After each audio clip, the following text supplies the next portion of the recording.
Aujourd'hui, nous sommes vendredi 20 août. Le monde continue de changer. Beaucoup de choses continuent de se produire. Et c'est pour cela que nous sommes ici, avec notre très cher ami et collègue, le fondateur de cette chaîne, Vijay Prashad, qui fait un effort particulier pour nous rejoindre depuis Santiago, au Chili, alors qu'il était très occupé à profiter brièvement de la vie avec ses enfants pour la première fois. Je l'ai arraché à sa célébration familiale pour qu'il nous apporte quelques paroles de sagesse sur les nombreuses choses qui se passent dans notre partie du monde, c'est-à-dire les États-Unis, profondément affectés par ce qui se passe en Asie occidentale. Si vous aimez ce que nous faisons, cliquez sur le bouton j'aime et abonnez-vous. Rendez-vous sur notre chaîne Substack, qui porte le même nom, et devenez membre payant. Nous vous enverrons ces informations de grande qualité 2 fois par semaine dans votre boîte mail. Alors Vijay, je vous en prie, allez-y.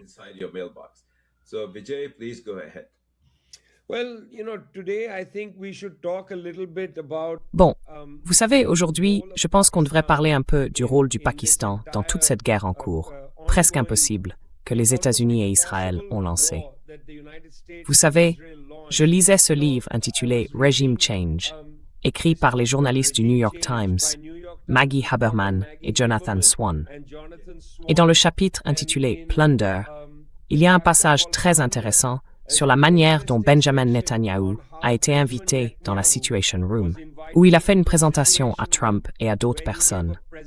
Et après cette présentation, Netanyahu, vous savez, comme l'écrit Maggie Haberman, une journaliste très réputée, elle écrit « Netanyahu a fait sa présentation d'une voix monocorde et assurée.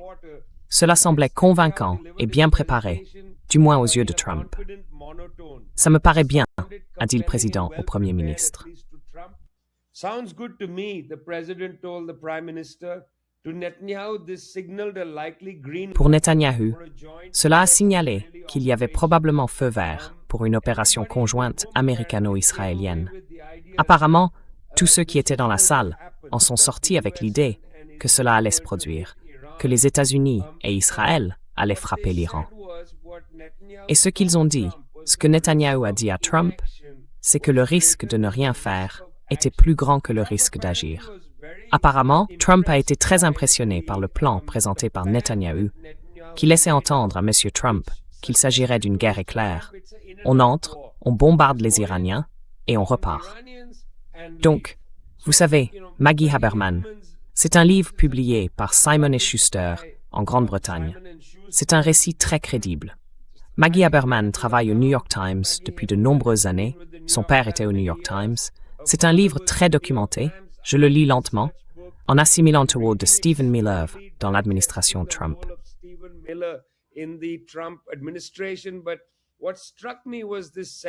Mais ce qui m'a frappé, c'est ce passage sur l'Iran. Évidemment, ça nous intéresse tous les deux. Ce qui m'a frappé, c'est la certitude que M. Trump a tirée de Netanyahou. Netanyahou est l'un des rares dirigeants étrangers à avoir été autorisé à entrer dans la Situation Room. Il y est entré. Il a entendu les briefings de sécurité du plus haut niveau. Il a lui-même fait un briefing à M. Trump. Donc, un dirigeant étranger a informé le président américain dans la partie la plus sécurisée de leur appareil d'État, en lui disant qu'à coup sûr, s'il faisait les choses suivantes, l'Iran s'effondrerait. Et ce que M. Netanyahou a dit, c'est que les manifestations de janvier, si une bombe, si une frappe avait lieu, si le guide suprême était tué, cela encouragerait les gens à se soulever et le gouvernement iranien tomberait. Eh bien, nous sommes maintenant à la fin août.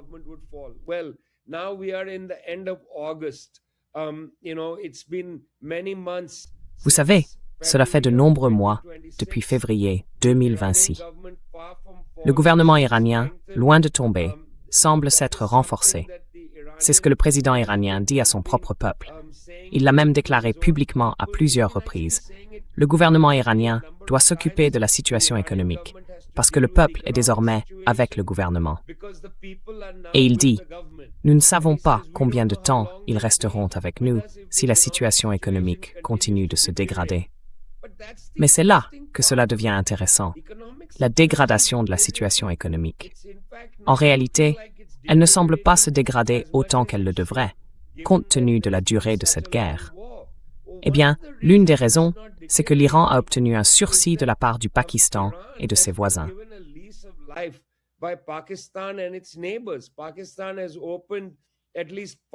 Le Pakistan a ouvert au moins 5 corridors terrestres pour permettre aux marchandises de franchir la frontière depuis d'autres régions d'Asie, pas seulement depuis le Pakistan ou la Chine, et ainsi de suite, vers l'Iran.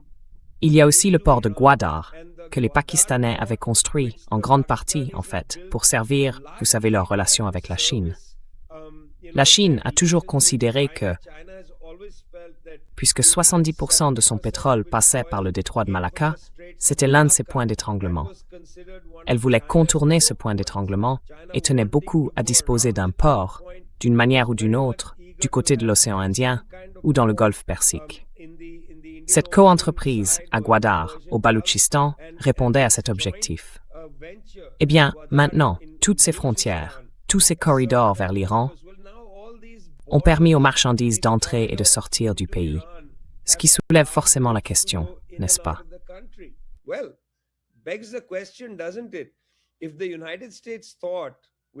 Si les États-Unis pensaient, sous la pression israélienne ou sur la base de renseignements israéliens, entre guillemets, que le gouvernement iranien allait s'effondrer rapidement, si les États-Unis le pensaient, eh bien, l'une des raisons pour lesquelles ils pensaient qu'il pourrait s'effondrer, et d'ailleurs Massoud Pezeshkian, le président iranien, semblait lui aussi le penser, c'est que si la situation économique continue ainsi, les gens vont s'agiter. Eh bien, la situation économique ne se détériore pas. L'une des raisons, ce sont ces corridors qui arrivent depuis le Pakistan. Si les corridors sont ouverts depuis le Pakistan, cela pose la question, pourquoi le gouvernement américain n'a-t-il pas sanctionné le Pakistan? Vous savez, il y a des possibilités de sanctionner le Pakistan, d'étrangler le Pakistan. En l'état, le gouvernement américain impose déjà une sanction légère au Pakistan. Malapisis est vers le Fonds monétaire international.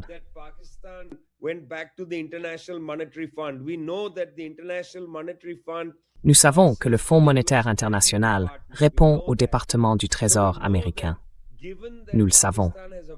Donc, étant donné que le Pakistan a une dette très importante envers le FMI et envers les créanciers qui ont financé le Pakistan dans le cadre de l'accord avec le FMI, nous savons que cela donne déjà aux États-Unis une certaine emprise sur le Pakistan.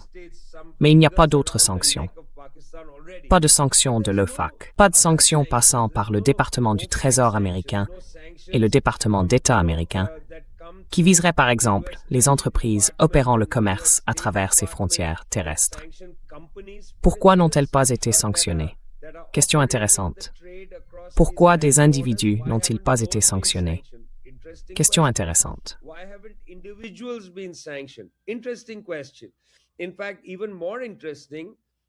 En fait, ce qui est encore plus intéressant, c'est que, compte tenu de la nature de l'économie pakistanaise, plusieurs entreprises soutenues par l'armée participent au commerce avec l'Iran. Ce commerce est lucratif. Ce sont de grandes entreprises qui font partie de l'économie pakistanaise depuis de nombreuses années. Elles y participent. Pourquoi ne sont-elles pas sanctionnées? Et pourquoi les États-Unis continuent-ils à vendre des armes à l'armée, et ainsi de suite? Ce sont de très bonnes questions à poser. Oui, mais nous avons la réponse. Je veux dire, c'est une réponse assez simple. Le Pakistan est actuellement l'un des rares pays où il existe une relation de confiance entre les différentes parties en conflit. C'est un premier point. Le gouvernement iranien fait énormément confiance aux Pakistanais. Le gouvernement américain fait confiance aux Pakistanais. Nous savons que Munir et M. Trump entretiennent une relation très étroite.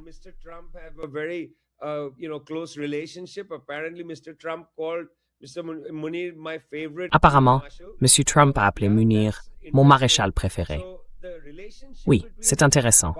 Donc, les relations entre l'establishment pakistanais et l'establishment iranien sont très étroites. Et il en va de même entre l'establishment américain et l'establishment pakistanais. Or, le Pakistan n'est pas le seul canal dont disposent les États-Unis vers l'Iran. Les États-Unis ont aussi traité avec Oman. Mais là encore, récemment, M. Trump a fait cette déclaration assez cynique. Si Oman continue à, disons, peut-être entraver le passage de navires américains et allié des États-Unis, par le détroit d'Ormuz, les États-Unis pourraient bombarder Oman. Pour nos auditeurs, je veux simplement préciser qu'Oman, l'un des plus beaux pays du monde dont la capitale est Mascate, compte 5 millions d'habitants. Oui, moins que la plupart des villes des États-Unis.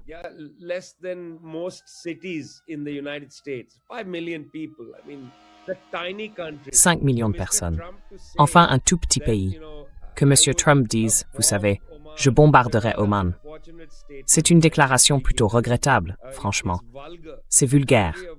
Un pays de plus de 300 millions d'habitants, qui menace un pays de 5 millions d'habitants, qui a à peine une armée pour se défendre, et qui a vraiment essayé, sous le nouvel émir, sous le nouveau sultan, de devenir la Suisse du Moyen-Orient. Il veut jouer ce rôle-là.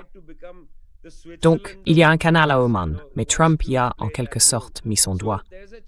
Il y a un canal au Qatar, mais l'émir du Qatar est impatient que les États-Unis démantèlent leur base et s'en aillent.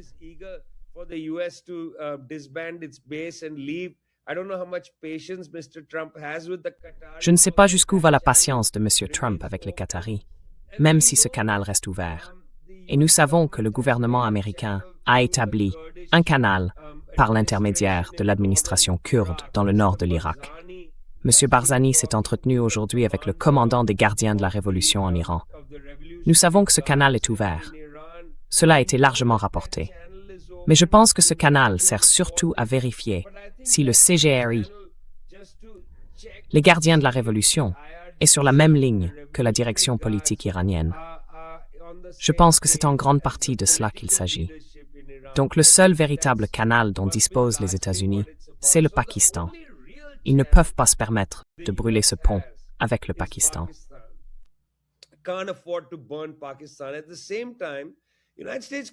En même temps, les États-Unis continuent de jouer un double jeu avec le Pakistan. Ils craignent qu'Islamabad ne se rapproche trop de Pékin. Et c'est aussi un élément à prendre en compte. Il y a cette volonté de ne pas faire pression sur Islamabad, au risque de le pousser vers une relation plus étroite avec Pékin et une relation directe avec l'Iran. Leur relation est déjà très forte aujourd'hui et elle pourrait se renforcer encore davantage. Les États-Unis sont coincés. Et donc voilà M. Trump, Zulfikar, et c'est l'élément essentiel. Voilà M. Trump qui reçoit un briefing de son ami Benjamin Netanyahu, lequel lui dit « C'est une guerre facile, rapide. On entre, on les écrase, on les détruit, on gagne. »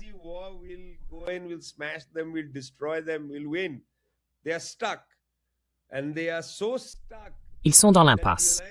Et ils le sont à un tel point que les États-Unis sont non seulement incapables de provoquer un changement de régime en Iran, mais qu'ils ne peuvent même pas discipliner le Pakistan, alors qu'il existe en réalité des moyens de discipliner le Pakistan.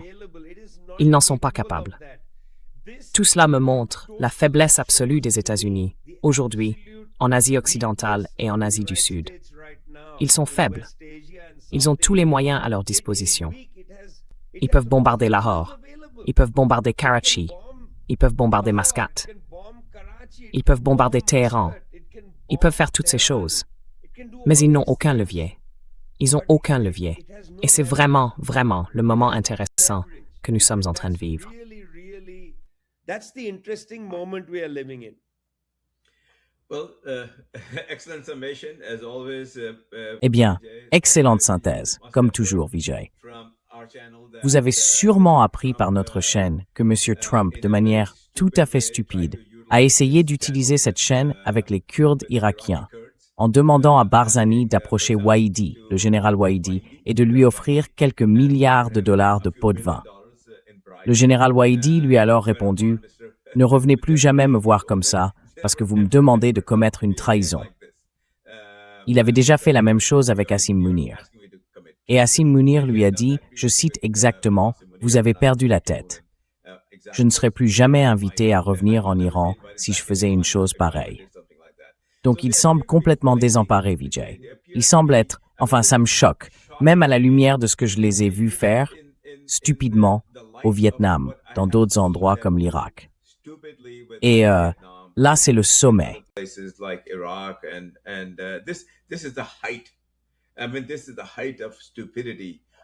Je veux dire, c'est le comble de la stupidité, le comble de la corruption chez M. Trump. le comble de l'ignorance de ce qu'il doit faire.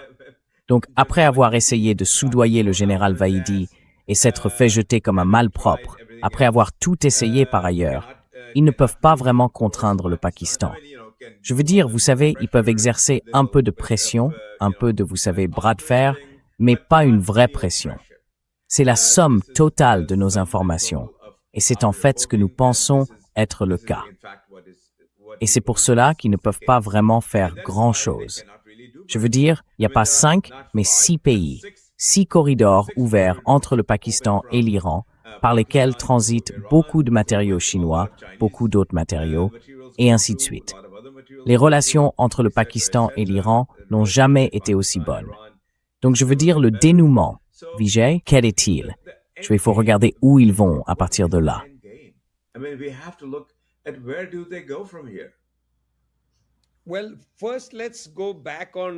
Eh bien, d'abord, revenons à, disons, aux causes à l'origine de cette guerre. Il s'agissait de la question du programme d'armes nucléaires que l'Iran était supposé avoir.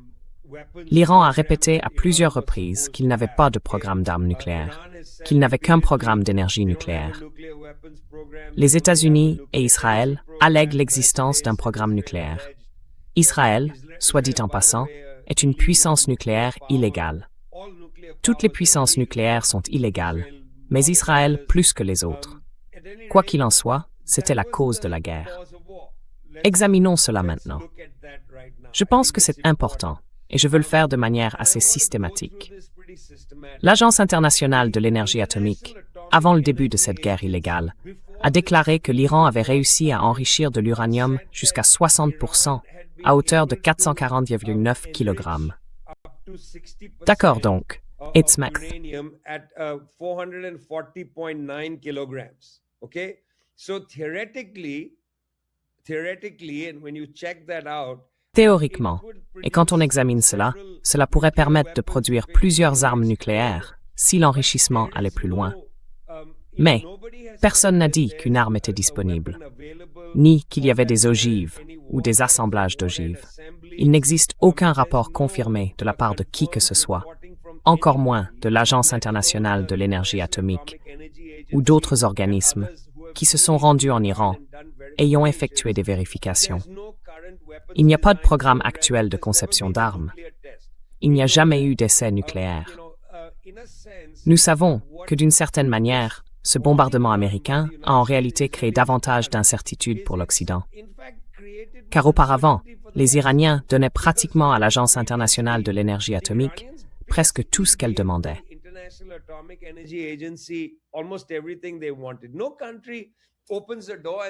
Aucun pays n'ouvre ses portes en disant « Venez voir absolument tout », vous savez. Parce que la dernière chose que vous voulez, c'est leur permettre de voir où tout se trouve, car cela devient alors une cible potentielle. Enfin, c'est pour ça qu'il y a des réticences. Ils ne cachent rien, entre guillemets, mais vous savez, pourquoi devraient-ils tout ouvrir et vous montrer où se trouve chaque chose? Parce qu'en gros, ils se désignent eux-mêmes comme une cible. Donc, ils permettaient effectivement à l'AIEA de vérifier et d'inspecter. Maintenant, ils pourraient ne pas autoriser les inspecteurs à entrer. Ils pourraient ne pas les laisser vérifier, inspecter certaines choses, et ainsi de suite. On ne sait même pas ce qui a été endommagé, détruit, ni où les choses ont été dispersées.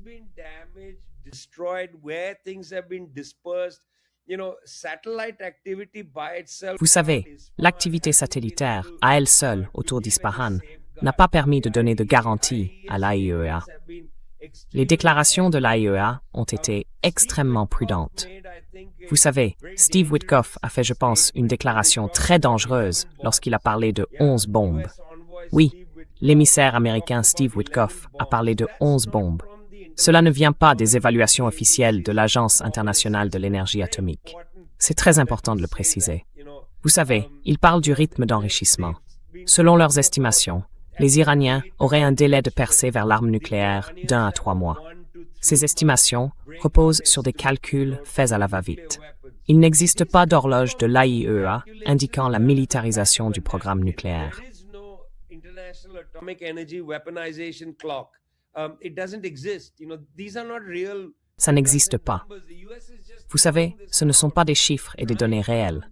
Les États-Unis avancent simplement cela pour tenter après coup, ex post facto, de justifier une guerre d'agression illégale. Vous savez, qui a échoué. Trump a d'abord dit « Nous avons détruit la capacité nucléaire ». Si vous avez détruit cette capacité, alors pliez bagages et rentrez chez vous. Que continuez-vous à faire? Oui. Donc, évidemment, la question du motif de la guerre, autrement dit, le danger des armes nucléaires, etc., est annulé. Il n'y a pas de danger d'armes nucléaires. En fait, en faisant la guerre, vous avez peut-être accéléré le danger. Il n'y a pas de danger. Vous avez dit que vous aviez tout détruit. Ensuite, vous avez dit que le danger continuait.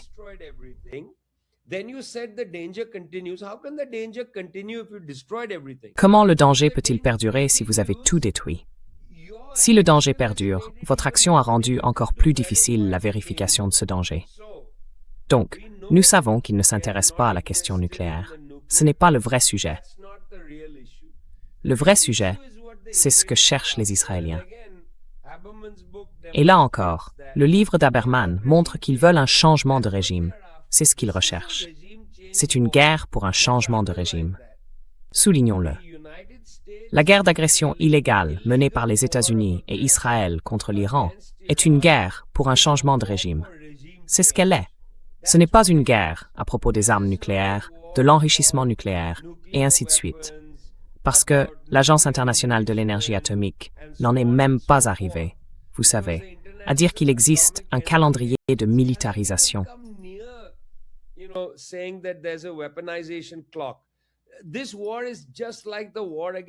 Cette guerre est exactement comme la guerre contre l'Irak, menée par George W. Bush, et que Donald Trump avait critiquée à l'époque, en la qualifiant de guerre inutile.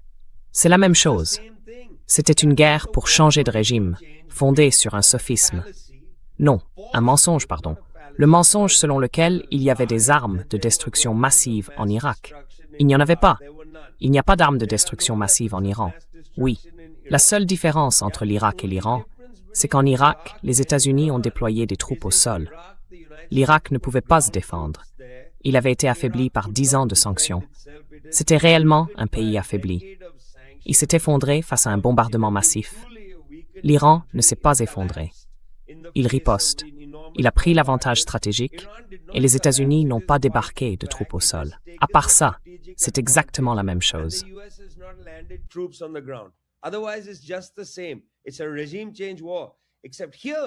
C'est une guerre de changement de régime. Sauf qu'ici, contrairement encore une fois à l'Irak, le régime ne tombe pas. Le gouvernement ne s'effondre pas. Il y a des niveaux et des niveaux de responsables. Il ne va nulle part. Donc Trump est réellement coincé. Vous posez la question, que se passe-t-il maintenant? Cette question revient à demander comment les États-Unis vont-ils sortir de là? Et je veux dire quelque chose auquel nos téléspectateurs n'ont peut-être pas prêté attention, y compris dans notre discussion à l'instant. La guerre commence parce que M. Netanyahou vient aux États-Unis, fait une présentation, convainc Trump, et les États-Unis, comme Israël, entrent en guerre. Israël a en grande partie disparu de cette guerre. Il n'a pas de rôle ici. Il ne négocie pas avec l'Iran. Il n'est même plus partie prenante. Ce sont les États-Unis qui en paient le prix. Vous savez, oui, l'Iran a frappé Israël. C'est vrai.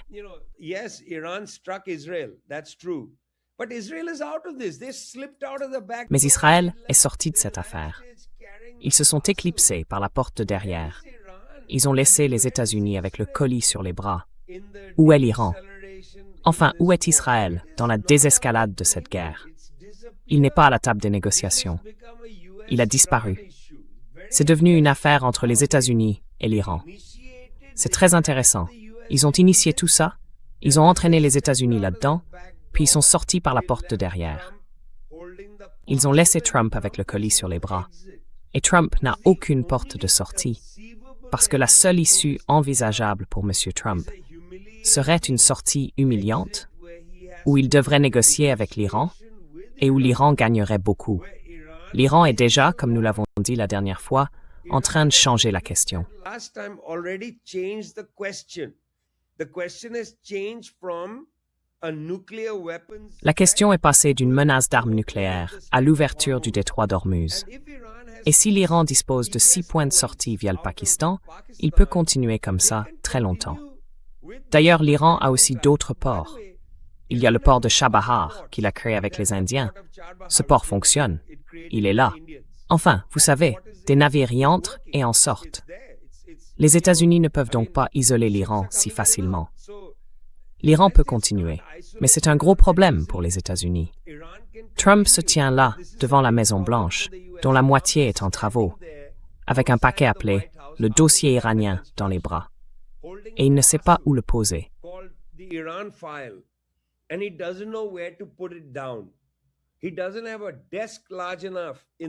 Il n'a pas de bureau assez grand à la Maison-Blanche pour y poser ce dossier, parce que ce dossier est rempli d'informations déroutantes qui disent aux services de renseignement américains que vous avez perdu le fil.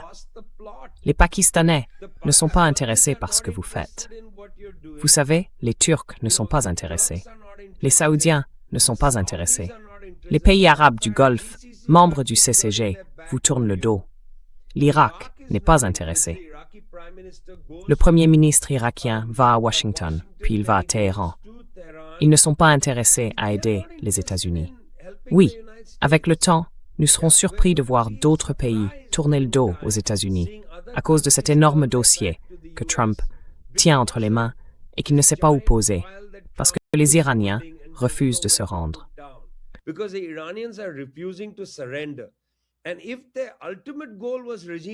Et si leur objectif ultime était un changement de régime et qu'ils ne peuvent pas y parvenir, ils n'ont pas de porte de sortie. Voilà le problème. C'est pour ça que j'ai longuement parlé de la question des armes nucléaires, parce qu'il faut comprendre que si le véritable enjeu était les armes nucléaires, ils pourraient simplement se retirer et dire « nous avons détruit leur capacité ». Et ce serait terminé, parce que Trump a déjà déclaré « nous avons détruit leur capacité ». Il n'y a plus d'horloge de la militarisation. Oui, ils pourraient simplement partir. Nous avons endommagé leurs installations, mais ils ne peuvent pas partir, parce que le véritable objectif de ces bombardements, de cette guerre d'agression illégale, c'était le changement de régime. Ils n'y sont pas parvenus. Trump est un échec. Il est ce qu'il déteste être, un perdant.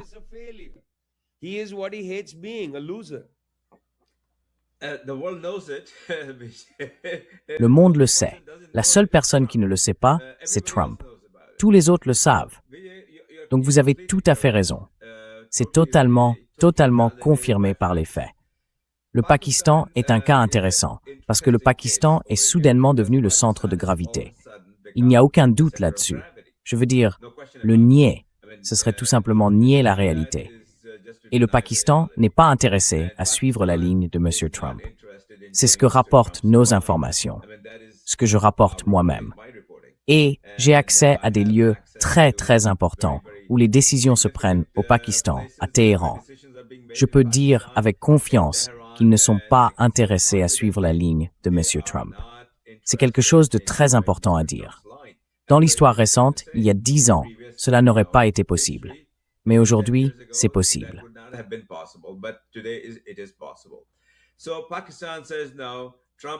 Le Pakistan dit donc maintenant que Trump est incapable de faire pression sur lui. Mais c'est bien la réalité. Trump ne peut pas le faire. En faisant pression sur le Pakistan, il perd la seule possibilité qu'il a d'avoir quelqu'un qui parle à Téhéran. Et il ne peut pas se le permettre. Même quelqu'un d'aussi stupidement congénital que lui, tellement stupide qu'il est peut-être né comme ça, peut comprendre ce point de vue. Écoutez, vous ne pouvez pas faire davantage pression sur le Pakistan. Ils ne sont pas disposés à se laisser faire pression dessus. Ils vont faire ce qu'ils vont faire. Ils ont la Chine derrière eux. Donc, sincèrement, je dois revenir vers vous. Vous observez en profondeur les événements mondiaux depuis longtemps. Vous avez vu la guerre du Vietnam. Vous avez vu la guerre en Irak. Enfin, que des désastres. Vous avez vu la guerre en Afghanistan. Enfin, tout cela est en train de devenir un désastre plus grand que tous les autres.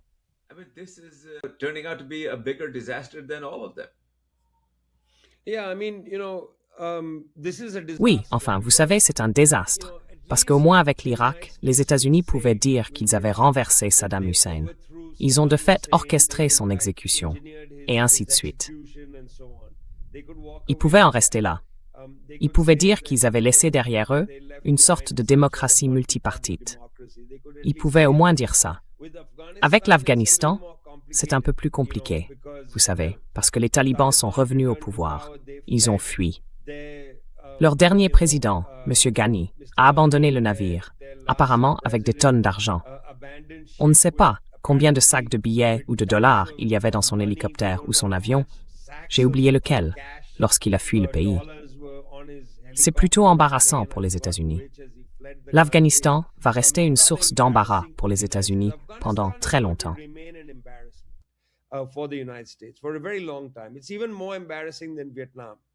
C'est encore plus embarrassant que le Vietnam. Et ça va rester embarrassant à long terme. Ils y ont mis beaucoup de choses et ils en ont rien retiré. C'est embarrassant pour d'autres raisons. Je veux dire, vous savez, quand Tucker Carlson enchaîne les émissions où il essaie de soutenir que les États-Unis sont entrés en guerre contre l'Iran, dans une guerre d'agression illégale contre l'Iran, au nom d'Israël, oui, il essaie d'établir ça comme un fait. C'est un argument très convaincant. Je veux dire, les reportages de Haberman montrent que c'est Netanyahou qui a convaincu Trump d'entrer en guerre.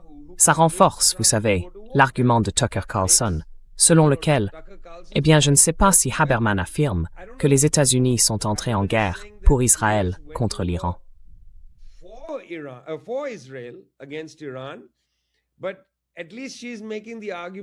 Mais au moins, elle avance l'argument selon lequel c'était à la demande d'Israël. Israël aurait fait une présentation en disant que ce serait une guerre facile. Donc, peut-être que les États-Unis avaient aussi leurs propres intérêts en jeu. Tucker Carlson va beaucoup plus loin. Il affirme qu'en réalité, ce n'est pas seulement qu'Israël a poussé les États-Unis à faire la guerre. Selon lui, les États-Unis sont entrés en guerre contre l'Iran à l'encontre de leurs propres intérêts, au service des intérêts israéliens. Cela voudrait dire qu'il n'y a aucun intérêt américain en jeu ici. C'est ça le point de Carlson. Ça va au-delà de Haberman, ça va au-delà de son reportage. C'est un point très intéressant. Est-ce bien le cas? Les États-Unis sont-ils entrés en guerre au nom d'Israël contre leurs propres intérêts? En fait, je pense que c'est aller un peu trop loin, parce que je pense que les États-Unis ont des intérêts ici. Et leur intérêt, c'est de maintenir leur domination sur la région du Golfe.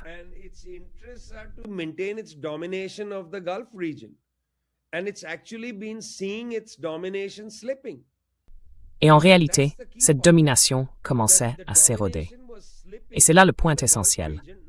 Dans la région du Golfe, cette domination reculait. Non pas à cause de l'Iran, en fait.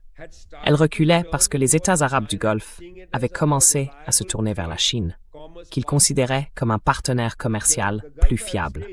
Les États arabes du Golfe avaient décidé qu'il était acceptable de commencer à vendre leur pétrole en renminbi, voire en roubles si nécessaire, s'il n'y avait pas eu de sanctions aussi sévères contre la Russie. Mais au moins en renminbi. Cela signifie qu'avec le temps, si le commerce du pétrole était de plus en plus libellé en renminbi, le marché des eurodollars pourrait commencer à se réduire.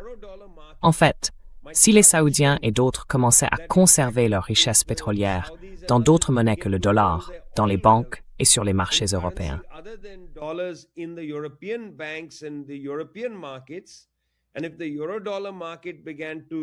et si le marché des eurodollars commençait à se contracter, alors la capacité des États-Unis à financer d'énormes déficits serait très gravement affectée. Donc, d'une certaine manière, les États-Unis avaient intérêt à revenir dominer les États arabes du Golfe, et ainsi de suite. Et s'ils avaient réussi à remettre le fils du Shah d'Iran à Téhéran, ils auraient peut-être pu intimider les États arabes du Golfe, y compris l'Arabie saoudite. Il faut reconsidérer leurs actions. Mais comme ils ont échoué, comme le trône du Paon n'existe plus, qu'il n'a plus d'occupants à Téhéran, il n'y a pas de Shah là-bas. Oui, il y a une démocratie en Iran. Le Majlis est aux commandes. Quoi qu'on en pense, elle vaut probablement autant que l'élection présidentielle américaine, avec un collège électoral et toutes sortes d'autres institutions obscures qui choisissent le président, y compris en Iran.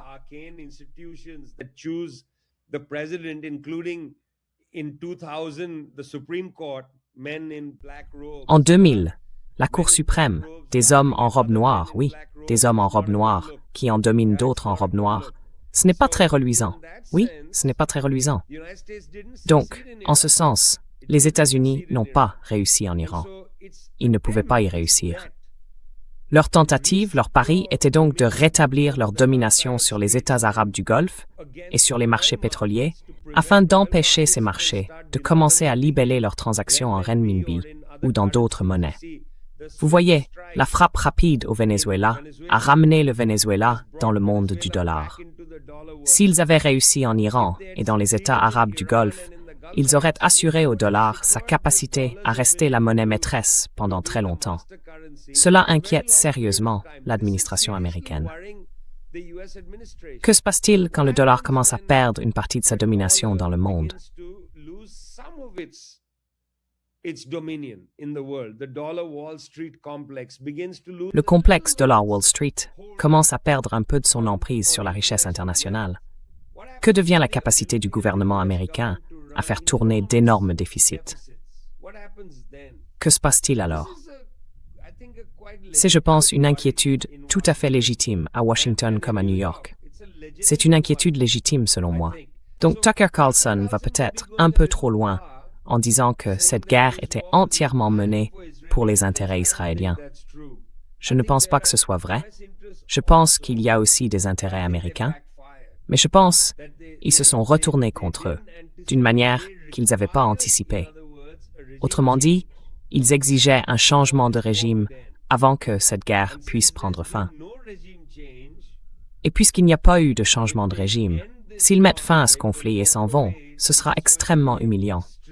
Et dans notre partie du monde, il n'y a rien de pire que l'humiliation. Dans notre partie du monde, rien n'est pire que ça.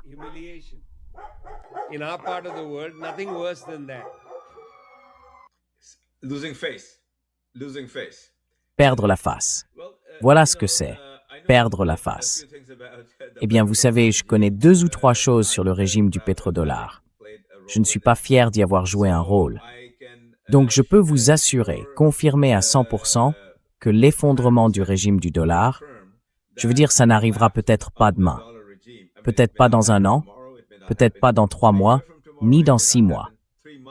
Mais ça arrivera, c'est certain. J'en suis vraiment très convaincu. Ce sera la fin de la suprématie des États-Unis.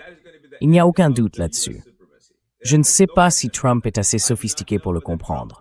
En fait, je parierais que non.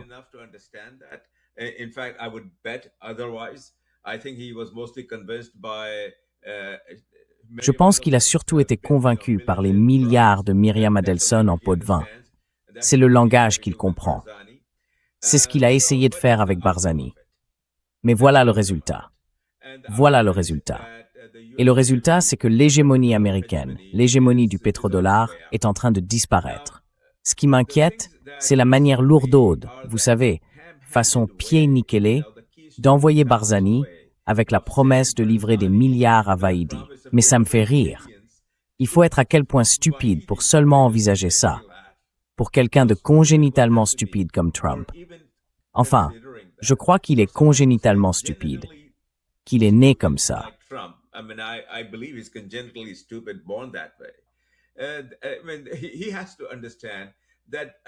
Et il doit comprendre que, dans un pays dont la population soutient aussi fermement ses dirigeants que l'Iran, proposer des pots de vin se retournerait contre lui. Et c'est exactement ce qui s'est passé. Barzani a perdu tout contact, toute crédibilité. Il n'est plus le bienvenu. C'est ce que rapportent mes informations. Heureusement, Asim Mounir a eu plus de bon sens. Il a dit « Partez d'ici, ne me parlez pas de ça ». Donc Asim Mounir peut encore se rendre en Iran. Et ainsi de suite, parler à tous ceux qui étaient là. Mais Trump est piégé, et je continue à chercher quelle peut être sa porte de sortie. Quelqu'un comme vous, profondément immergé dans les affaires du monde, qui a tout vu. Si vous n'arrivez pas à la trouver, je doute que quiconque d'autre à Washington y parvienne.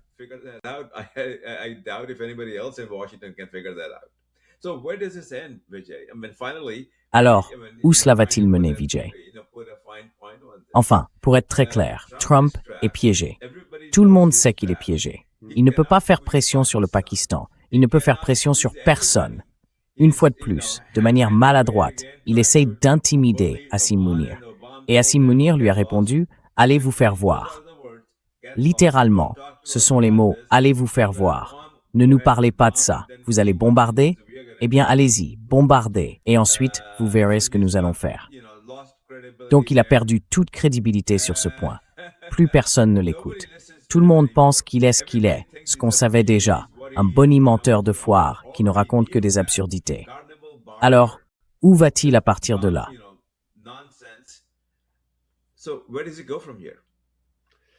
Yeah, I mean, look, frankly, the only thing if I was Oui, enfin, franchement, vous savez, si j'étais dans la salle de crise de la Maison-Blanche et que je faisais une présentation à Donald Trump, le seul point positif pour eux, pour les États-Unis, c'est qu'il ne sera pas très facile pour le Pakistan, l'Iran et les autres de soutenir économiquement ce qu'ils font.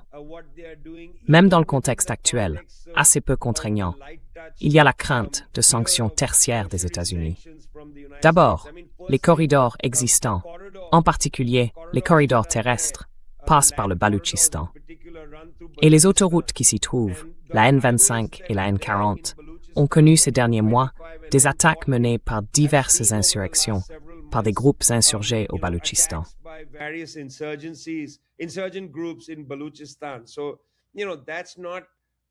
Donc, vous savez, ce n'est pas une route ouverte. Le frontier-corps de l'armée pakistanaise essaye de resserrer le contrôle dans cette zone. Mais vous savez, ne disons pas qu'il n'y a pas de problème là-bas. Il y a aussi des difficultés pour obtenir une assurance pour cela. Entre le Pakistan et l'Iran, jusqu'à présent, le secteur bancaire reste un obstacle assez sérieux, parce qu'il n'y a pas de véritables canaux commerciaux ouverts. Vous savez, j'en ai parlé avec des gens. Manhi, même sans sanction globale, il y a encore des problèmes. Je veux dire, il y a un contrôle des banques correspondantes. Il y a des mises en garde de la part des assureurs, des financements retardés, des règles de cautionnement plus strictes. Vous savez, il y a toutes sortes de problèmes à la frontière.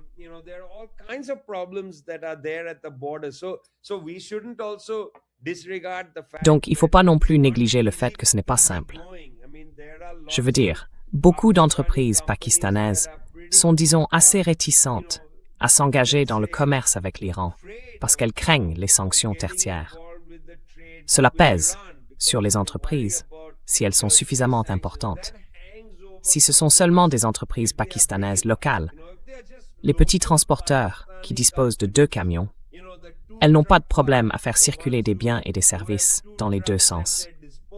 Leur principal bénéfice viendra du commerce entre le Pakistan et l'Iran.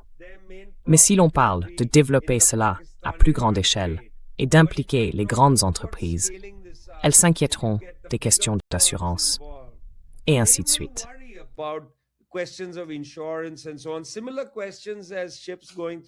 Des questions similaires se posent pour les navires qui traversent le détroit d'Ormuz.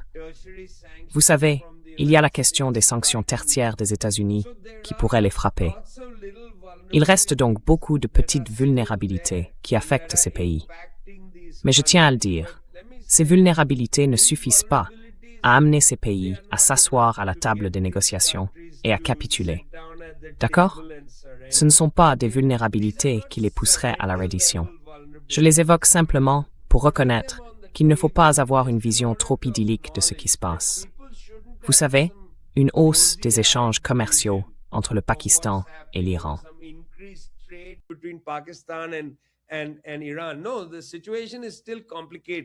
Non, la situation reste compliquée. Vous savez, le Baloutchistan reste un territoire disputé. C'est difficile pour les commerçants, les chauffeurs routiers, et ainsi de suite. Environ 100 camions ont été incendiés cette année sur ces routes. La N25, la N40.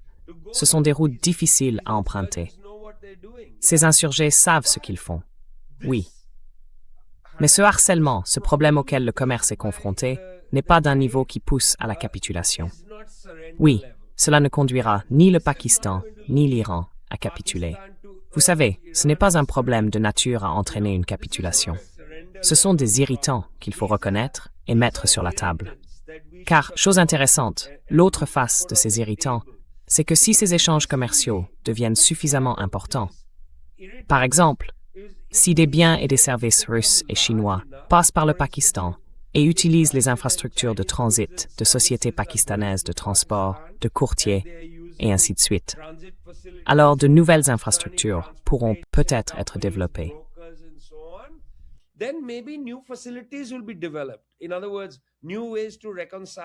Autrement dit, de nouvelles façons de rapprocher les paiements, de nouvelles façons de traiter les questions d'assurance, vous savez, qui n'impliquent pas les États-Unis. Peut-être que de nouvelles entreprises de transport routier seront créées, essentiellement pour la route Chine-Iran, et qu'elles n'auront aucune grande multinationale secondaire susceptible de craindre des sanctions tertiaires ou secondaires des États-Unis. Donc, en réalité, même ce petit problème que j'ai mis sur la table, Zulfikar pourrait, à travers ces contradictions, créer de nouvelles formes d'activités économiques dans lesquelles les États-Unis ne jouent tout simplement aucun rôle. Et c'est, vous savez, Marco Rubio, quand il était sénateur, est un jour passé à la télévision, à Miami, en Floride, je crois, sur une chaîne locale.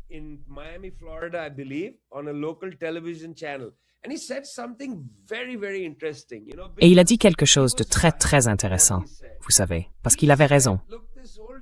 Il a dit, écoutez, toute cette question de dédollarisation pose problème. Parce que si de plus en plus de pays cessent de dépendre du dollar, alors nous n'avons plus d'instruments pour les punir. Autrement dit, si de plus en plus de pays commencent à commercer sans que les États-Unis mettent leur nez dans leurs affaires, alors les États-Unis perdent leur capacité à les punir financièrement. Vous savez, à faire hurler leur économie, à leur refuser des crédits en dollars, et ainsi de suite. Et ils perdent aussi cette capacité si ces pays commencent à commercer d'une manière où les compagnies d'assurance américaines ne jouent aucun rôle.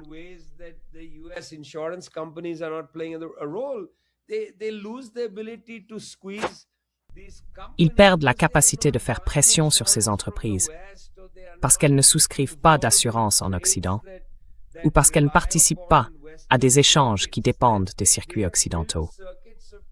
Elles ont créé des circuits commerciaux indépendants des circuits occidentaux. Et donc, les sanctions ne signifient rien pour elles. Si vous sanctionnez aujourd'hui un commerçant à Kaboul, si les États-Unis sanctionnent des gens en Afghanistan, cela ne leur fait ni chaud ni froid, parce qu'ils sont déjà en dehors des circuits américains, complètement en dehors. Ils font du commerce avec les pays d'Asie centrale. Ils commercent avec la Russie, avec la Chine, avec l'Inde, le Pakistan. Ils n'ont pas besoin des États-Unis. Les sanctions n'ont aucun sens. C'est déjà ce qui se passe dans une grande partie de l'Asie centrale.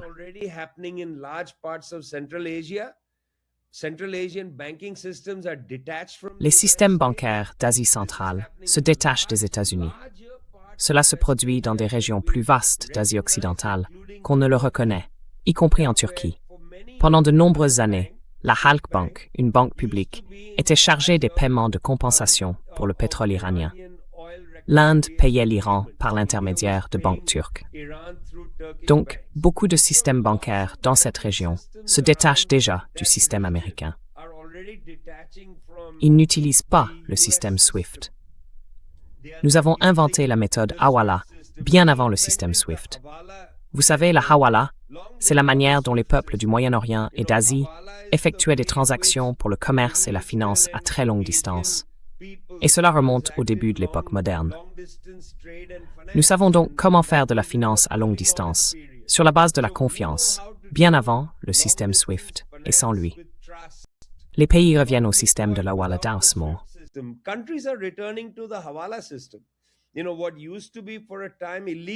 Vous savez, ce qui était autrefois illégal pendant un temps est maintenant en train de s'institutionnaliser. Nous mettons en place de nouvelles formes de transactions financières. C'est aussi un problème pour les États-Unis. Cela affaiblit la position américaine. Et nous y revoilà. Les États-Unis ont déclenché une guerre d'agression contre l'Iran sous l'impulsion d'Israël en disant que ce serait une guerre rapide, une opération éclair. Il s'avère qu'ils sont enlisés. Et la raison de leur entrée dans cette guerre, c'était un changement de régime à Téhéran, afin de renforcer le prestige et la domination des États-Unis auprès des pays voisins. Tout cela a échoué. Alors comment en sortent-ils? Ils doivent en sortir dans la honte. Et c'est difficile, parce que Trump déteste être un perdant. Ils doivent en sortir dans la honte. Il n'y aura pas de sortie glorieuse. Il n'y aura pas de triomphe pour M. Trump. Il ne pourra pas défiler triomphalement dans les rues de Téhéran. Cela n'arrivera pas.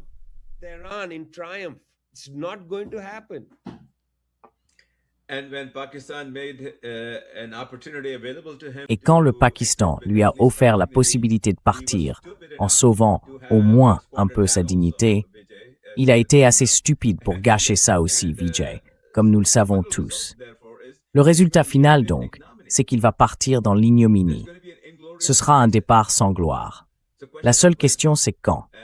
Et je risquerais une estimation, ce sera dans les semaines qui viennent, parce que la réserve stratégique de pétrole ne tiendra pas au-delà. Peut-être, vous savez, vers la mi-septembre. Peut-être la 3e semaine de septembre. Et elle atteindra son niveau le plus bas. À ce moment-là, cet homme extraordinairement stupide, assis à la Maison-Blanche, cet infortuné milliardaire corrompu, élu par le peuple américain, après avoir créé tout ce chaos extraordinaire, partira dans l'ignominie. C'est quelque chose qui ne s'est pas vraiment produit.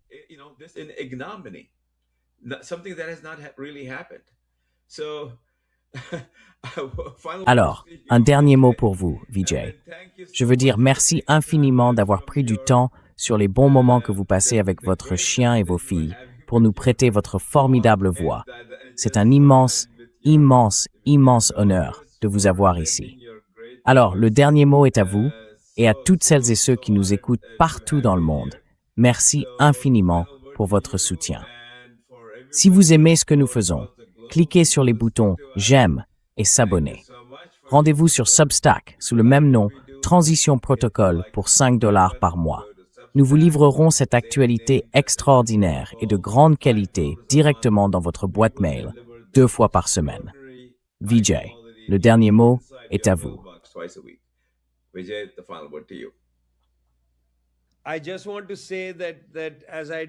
Je veux simplement dire que comme je l'ai fait lors de notre dernière conversation, j'adresse mes salutations aux marins de l'USS Abraham Lincoln, qui sont maintenant en mer depuis 266 jours.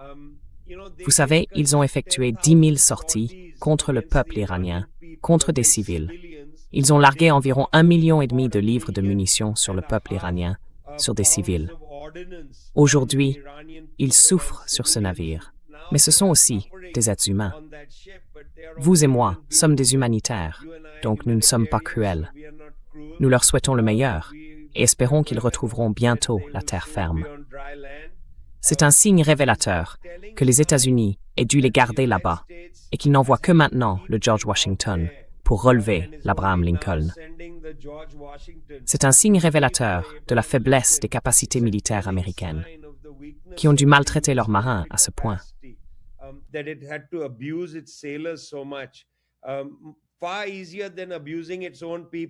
Il serait bien plus facile de conclure un accord avec les Iraniens que de maltraiter sa propre population.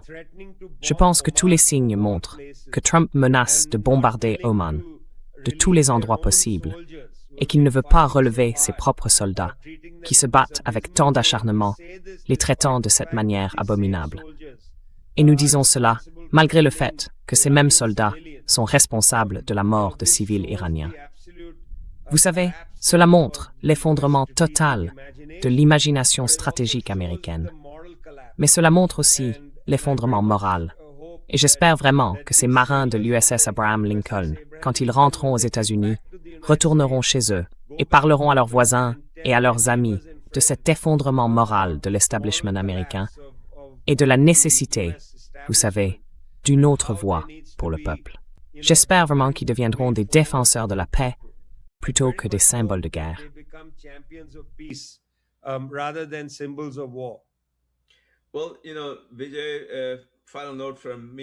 Eh bien, vous savez, Vijay, une dernière remarque de ma part, même si j'ai dit que c'était vous qui auriez le dernier mot. Quand on élit un criminel corrompu et vulgaire, je veux dire, c'est un criminel vulgaire. Cela a été établi par la justice. Le juge a dit qu'il avait commis l'équivalent d'un viol. Mais à quoi s'attendre? Le peuple américain n'a le droit de ne s'attendre à rien d'autre. Je déteste dire ça, moi qui suis américain, qui aime ce pays et qui y vit depuis 50 ans. Quand la majorité élit quelqu'un d'aussi dépourvu de toute décence que Trump, corrompu jusqu'à la moelle, à quoi peut-on s'attendre? À rien. Nothing. And that is what we have seen. Et c'est bien ce que nous avons constaté. Alors jusqu'à notre prochaine rencontre, chers amis, désolé de vous quitter sur cette note malheureuse, mais nous devons parfois accepter la réalité telle qu'elle est. Et c'est la réalité actuelle. Espérons que bientôt, avec les prochaines élections, nous trouverons au Congrès des personnes un peu meilleures, capables de nous représenter, au lieu de simplement, vous savez, suivre la ligne de messieurs Trump parce que cela sert leurs intérêts. Alors au revoir, nous nous reverrons bientôt. Vijay sera de retour la semaine prochaine à moins qu'il ne se passe quelque chose d'exceptionnel. Dans ce cas, nous lui demanderons de revenir. Merci Vijay. Merci beaucoup. Merci. Thank you.